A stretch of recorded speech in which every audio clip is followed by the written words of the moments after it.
Witaj w labiryncie tajemnego planu. Czym się tu zajmujemy? Czemu to jest labirynt? Zajmujemy się tutaj studiowaniem Biblii, studiowaniem Słowa Bożego. Jest to labirynt, bo rzecz jest dosyć skomplikowana, ale z drugiej strony, jak każdy labirynt, rzecz jest przez samego Boga zaplanowana, więc w momencie, kiedy znasz plany, to się nie zgubisz.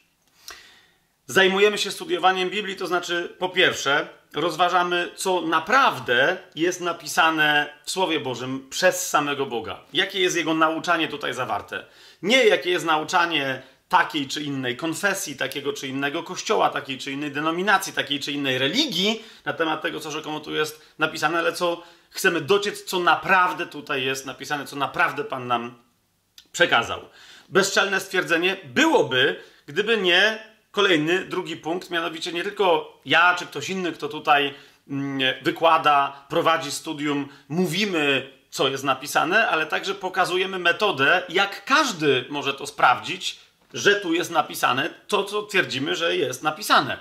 A zatem nie tylko uczymy się tego, czego Pan nas naucza przez Słowo Boże, ale także uczymy się, jak na własną rękę potem samemu przy pomocy studium biblijnego być w miarę pewnym, że to, co wyczytaliśmy w Biblii, czego nie usłyszeliśmy od nikogo innego, pochodzi z objawienia Bożego, ale zgadza się rzeczywiście z całością Słowa Bożego, które Pan nam zostawił. I wreszcie po trzecie, nie jest to najważniejszy nurt, ale bardzo istotny. Zajmujemy się także historią Biblii samej w sobie jako księgi, jako przekazu Bożego. Zastanawiamy się, skąd możemy wiedzieć, że Biblia jest prawdziwa, że to, co my dzisiaj mamy, tłumaczenie w języku polskim, które trzymam akurat w ręce, ale skąd możemy wiedzieć, że my mamy w ogóle tłumaczenie z oryginalnego tekstu, jak to sprawdzić, jakie istnieją historyczne dowody na prawdziwość tego tekstu itd., itd., itd. Więc zajmujemy się nauczaniem zawartym w Biblii, rozumieniem, jak samemu się nauczyć, jak z tego nauczania czerpać i po trzecie, cała wiedza, która jest dookolna, która jest związana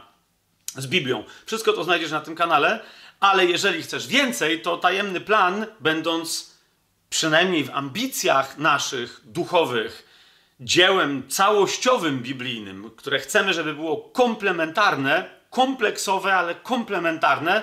Tajemny plan to nie jest tylko kanał na YouTubie, ale to jest także strona, na której znajdziesz więcej narzędzi, których nie da się po prostu zaimplementować na YouTubie. Takich jak na przykład studium tematyczne itd., specjalne wyszukiwarki tematów, tego typu historie, których po prostu nie da się nijak zamieścić na YouTubie. Znajdziesz to wszystko bardzo łatwo na stronie Tajemny Plan, pisane razem, oczywiście z małych liter, tajemnyplan.pl.